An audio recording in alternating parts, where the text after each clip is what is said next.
Stampers have been enjoying a lot of Slimline cards, and I wanted to give you a couple of suggestions on that. Basically, it's a long, narrow format that will fit in a business envelope. And some of your business envelopes are slightly different sizes, and some people are doing a narrow 3.5 even card. But if your envelope allows, and mine do, I prefer to do a 4 by 8.5 format for the card, and then the inset piece can be 3 3/4 and still be framed by that outside edge. And so I've done a number of cards using this format, so let's take a look. It's a different proportion that gives you lots of room to develop multiple ideas and spread out the images and things however you want to go vertical. And I'd also done some fun pop-up cards with the slim card as the horizontal, and we showed this one in one of the other videos. And these little dogs are getting left behind if they're on that side, but anyway, so there's some fun ideas with that. And then I sort of segued from that into another really interesting idea. And in this one, I was using the Meadow Edgers dies, which gave me that nice little tree line. And then I found a really fun way to make a whole hillside here. So let me show you the basics and then some variations.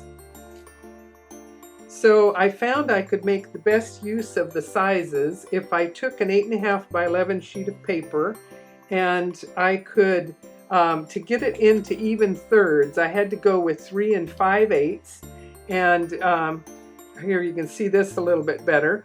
And then I cut it to 8 1/8, and this framed it evenly, as you can see here on the different sides.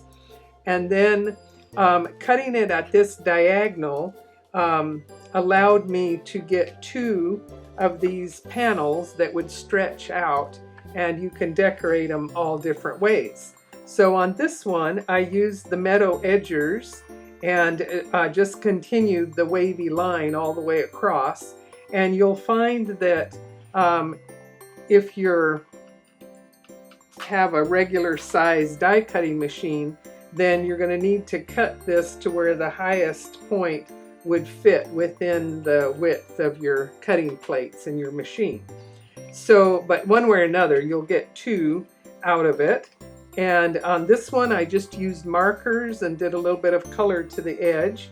And then you can see how fun it would be to attach different images for your scene, and it stands up very nice. I'll let's see, hold it at an angle here. But anyway, those panels coming forward means that it stands very nicely to display it once you've secured the pieces to it. And then just to show you a couple other variations,